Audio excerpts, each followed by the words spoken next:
Students, देखिए fifth chapter complex number and quadratic हमारा चल रहा था और इसके 4 पार्ट हमारे हो भी चुके थे।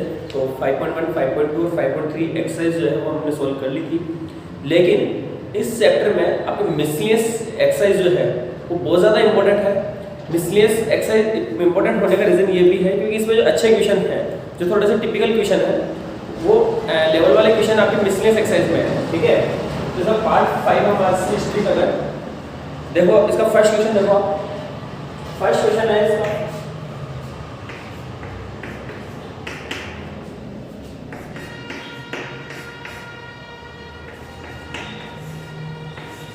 Whole cube. ठीक है, इसे हमें सॉल्व करना है। तो आइटा की हमने पढ़ी स्टडी किया था कि आइटा स्क्वायर क्या होगा आपका -1, आइटा क्यूब क्या होगा आपका माइनस आइटा और 1 आइटा भी आपका माइनस आइटा और आइटा रेज़ टू पावर 4 वो होगा आपका 1। क्लियर है? तो इन्हीं को यूज करते हुए देखो यहाँ पे 4 का मल्टीपल जो आइटा की पावर है उसमें से 4 का मल्टीपल हम सीधा सीधा सब्ट्रैक्ट कर लेंगे। तो ये हो जाएगा आपका iota raise to power 18 - 16 plus 1 iota raise to power 25 - 24 का होल क्यूब। क्लियर? ये बचा आपका आइटा स्क्वायर प्लस ये बचा 1 आइटा रेज़ टू पावर 3।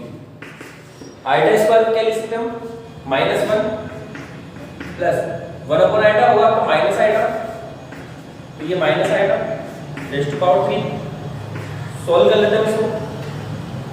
ठीक है, चाहो तो आप माइनस पहले कॉमन निकाल लो, अदरवाइज ऐसे सॉल्व कर लो इसको। तो ये हो गया -1 का cube minus iota cube minus 3 -1 minus iota का स्क्वायर माइनस में सुनिए यहाँ पे आइटा स्क्वायर आएगा एंड प्लस 3 -1 का स्क्वायर आइटा। तो देखो ये हो जाएगा -1 आइटा क्यूब आपका माइनस आइटा, ये प्लस आइटा हो जाएगा माइनस और माइनस ये प्लस और आइटा स्क्वायर की वैल्यू वापस से 3 × -1। ये आइटा स्क्वायर की वैल्यू वापस पुट करेंगे हम प्लस ये हो गया आपका 3 आइटा -1 और प्लस आइटा, तो आइटा और ये 3 आइटा तो 4 आइटा हो जाएगा -3, तो ये हो गया -4 प्लस 4 आइटा और हम लिख सकते हैं इसको 4 कॉमन निकाल के आइटा -1। That's your answer. ये आपका इसका आंसर है। ठीक है, ये होगा आपका स्टैंडर्ड फॉर्म में कन्वर्ट करना कि हम स्टैंडर्ड फॉर्म मैंने बता दिया था आपको कि a प्लस आइटा b में आपको कन्वर्ट करना जो है वो स्टैंडर्ड फॉर्म में कन्वर्ट करना होता है। ठीक है, सेकंड क्वेश्चन है आपका for any two complex numbers z1 and z2 prove that real part of z1 * z2 equals to this. क्या करना है आपको इसके अंदर देखो,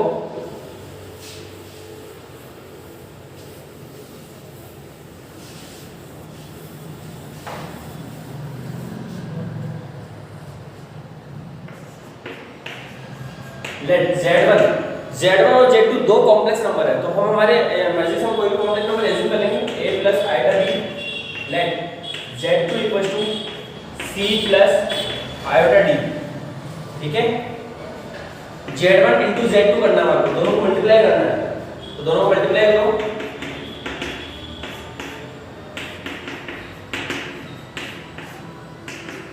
तो ये हो गया आपके पास ac प्लस आइटा AD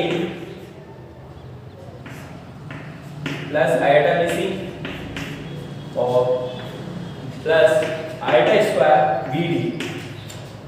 ठीक है, तो ये हो गया AC minus BD plus iota AD plus BC।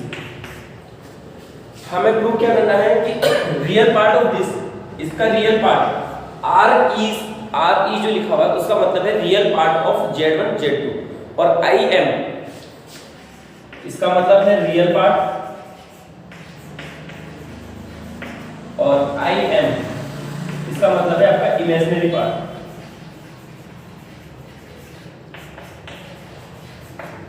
ठीक है, तो ये real part of z1 z2 equals to क्या आपका ओनली ये वाला ac माइनस bd। देखो a जो है आपका रियल पार्ट ऑफ z1 है, c है आपका रियल पार्ट ऑफ z2 है, माइनस b क्या है हमारा इमेजिनरी पार्ट ऑफ z1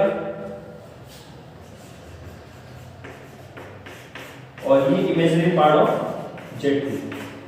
ठीक है, ये हमारे को प्रूव करना था, तो ये प्रूव हो गया आपका। क्लियर। थर्ड इक्वेशन जो है आपको स्टैंडर्ड फॉर्म में रिड्यूस करना है, तो ये आप खुद करोगे, थोड़ा सा लेंथी होगा ये, लेकिन इंपॉर्टेंट क्वेश्चन है, इसको जरूर करना थर्ड क्वेश्चन को। ठीक है, करना क्या है आपको, जो फर्स्ट वाला जो ब्रैकेट है उसका पहले एलसीएम लोगे, सॉल्व करोगे, उसके बाद न्यूमरेटर को न्यूमरेटर से मल्टीप्लाई करोगे, डिनोमिनेटर को डिनोमिनेटर से मल्टीप्लाई करोगे, और लास्ट में आपको जो है रेशनलाइज करना होगा। ठीक है, तो ये आप खुद करोगे थर्ड वाला। फोर्थ वाला देखो आप,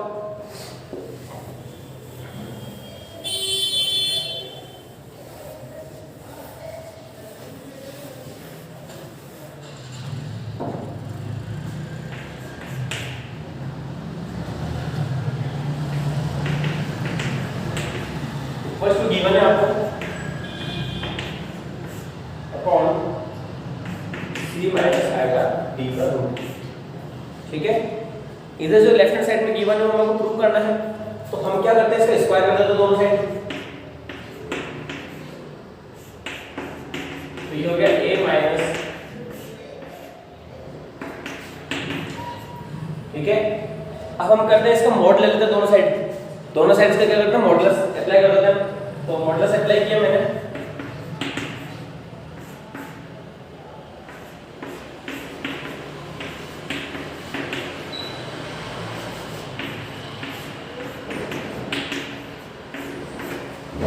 अब यहाँ पे जो मॉडुलस वाली आइडेंटिटीज हमने लिखी थी स्टार्टिंग में, उनको यहाँ पे अप्लाई करना होगा। कैसे अप्लाई करेंगे, देखो x माइनस वाई का मॉड और फिर इसका स्क्वायर, पहले स्क्वायर करो और बाद में मॉड फाइंड करो, या पहले मॉड फाइंड करो बाद में स्क्वायर करो, बात एक ही है। ठीक है, और यहाँ पे हो जाएगा अपॉन c माइनस आएगा d।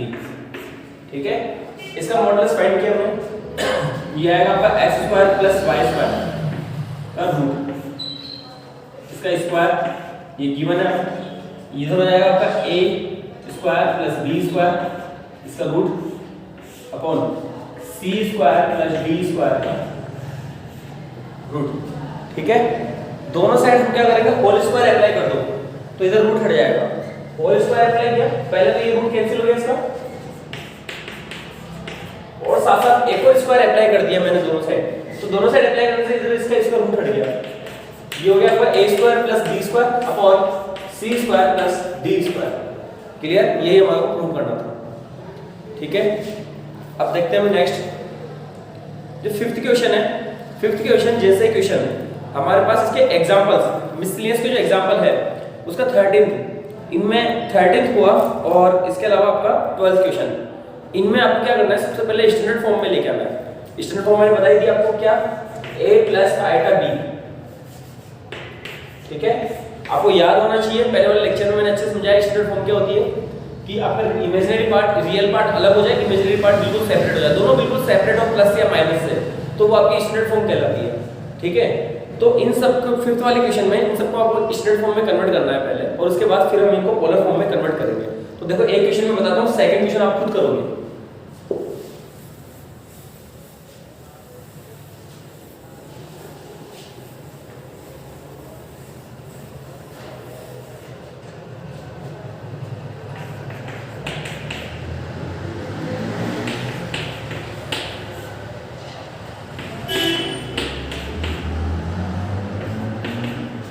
देखो इसको हमें पहले स्टैंडर्ड फॉर्म में कन्वर्ट करना है, तो क्या करेंगे हम, सबसे पहले ये डिनोमिनेटर में स्क्वायर लगा हुआ है, होल स्क्वायर, इसे ओपन करते हैं, तो ये हो जाएगा 4 प्लस आइटा स्क्वायर माइनस 4 आएगा। ठीक है, तो 1 प्लस 7 आएगा अपॉन ये हो गया 4 माइनस 1, आइटा स्क्वायर की वैल्यू माइनस 4 आएगा, तो ये हो जाएगा आपके पास 1 प्लस 7 आएगा अपॉन 3 माइनस -4 आएगा। क्लियर है? अब क्या करना है, इसको स्टैंडर्ड फॉर्म में लाने के लिए मैंने कहा कि आपको इमेजिनरी पार्ट और रियल पार्ट बिल्कुल सेपरेट हो जाने चाहिए। तो स्टैंडर्ड फॉर्म में लाने के लिए इसको रेशनलाइज करना होगा। 3 + 4 आएगा, से इसको मल्टीप्लाई करेंगे वो न्यूमरेटर डिनोमिनेटर को।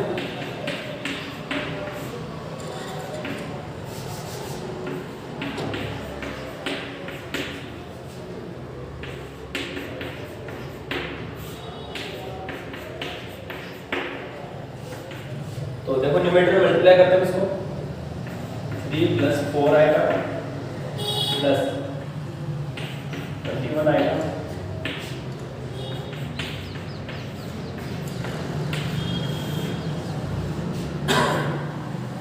न्यूमरेटर में क्या होगा आपका इसका 9 + 16। मैंने बताया था आपको रेशनलाइज करने पर इस तरह कॉम्प्लेक्स नंबर में रेशनलाइज करने पर हमेशा क्या आता है, a² + b² आता है। क्यों? 9 का स्क्वायर और 4 आइटा का स्क्वायर करेंगे हम तो आएगा 16 आइटा स्क्वायर, ठीक है, माइनस का। लेकिन आइटा स्क्वायर की वजह से वो प्लस माइनस प्लस का बंद हो जाएगा, तो हमेशा यहाँ प्लस आएगा। a² + b² करना है, ठीक है। अब देखो इसको सॉल्व करते हैं। यहाँ पे हमारे पास 3 और ये माइनस का 28 आइटा स्क्वायर है ना यहाँ पे, तो ये माइनस का 28 है, तो यहाँ पे हो गया हमारे पास 25 आइटा -25 अपॉन 25। तो ये बचा आपके पास आइटा -1, ठीक है। और इसको स्टैंडर्ड फॉर्म में लिखना है तो इसको लिखो आप -1 + आइटा। पहले रियल पार्ट बाद में इमेजिनरी पार्ट। तो रियल पार्ट आपका -1 और इमेजिनरी पार्ट आपका आइटा, ठीक है। अब इसको हमें पोलर फॉर्म में कन्वर्ट करना है। तो पोलर फॉर्म में कन्वर्ट करने के लिए देखो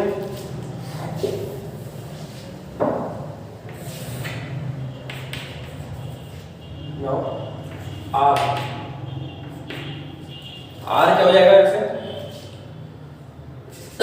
R cos theta equals to -1 and पहले R² निकालते हैं।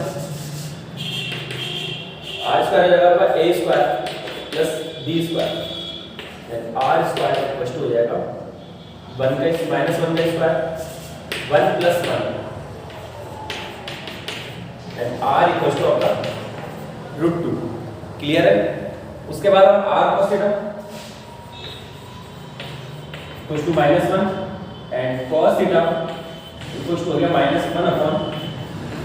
√2, ठीक है। R sin theta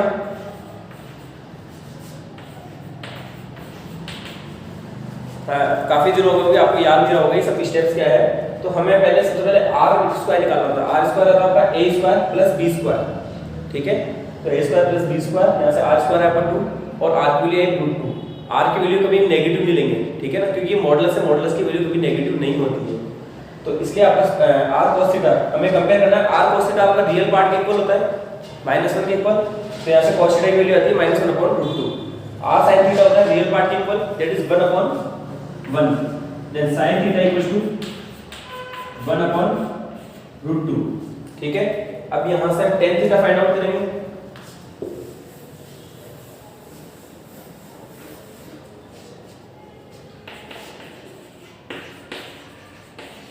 tan theta sin theta upon cos theta then tan theta equals to क्या हो जाएगा, दिस अपॉन दिस, तो -1, ठीक है।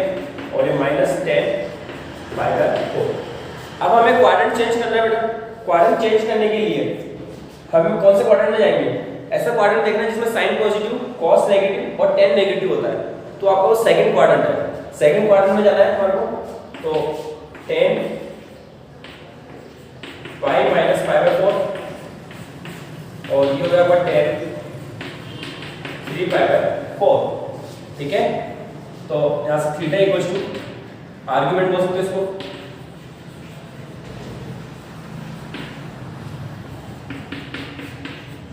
Polar form.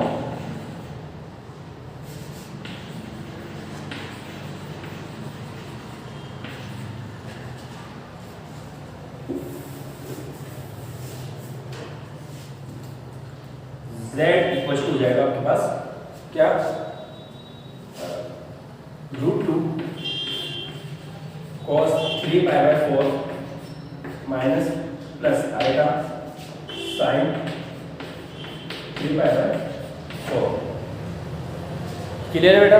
तो इस तरह से आपका एक कॉलम फॉर्म में कन्वर्ट हो गया। और सेकंड क्वेश्चन जो है आप खुद करोगे, इसका फिफ्थ का सेकंड क्वेश्चन। मेरे ख्याल से यहाँ पे कुछ क्वेश्चन जो है वो बिल्कुल ईजी है, आप 11 12 तक आप खुद कर सकते हो। 12 के बाद कुछ क्वेश्चन है जो मुझे करवाने पड़ेंगे, ठीक है। अब देखो यहाँ से 6, 7, 8 और 9 ये आपकी क्वाड्रेटिक इक्वेशन वाले क्वेश्चन है, ठीक है। तो इनको आप आराम से खुद ही कर सकते हो। एक क्वेश्चन में करवा देता हूँ, उसका आपका 8th क्वेश्चन। तो आज आपको जो है ये 9th क्वेश्चन तक वर्क करना है, ठीक है।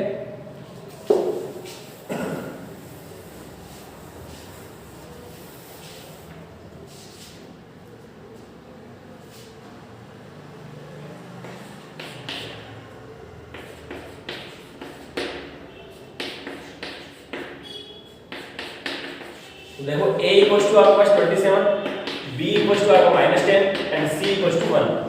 देन x इक्वल्स टू जाएगा -b, तो प्लस का 10 plus minus b square -4ac, a आपका 27 and c equal to 1 upon 2 into 27। Clear है? 2a मैंने सीधा जा रहे जो फॉर्मूला है आपका डायरेक्ट अप्लाई कर दिया है। तो x इक्वल्स टू यहाँ से 10 प्लस माइनस 100 माइनस ये हो जाएगा 108 अपॉन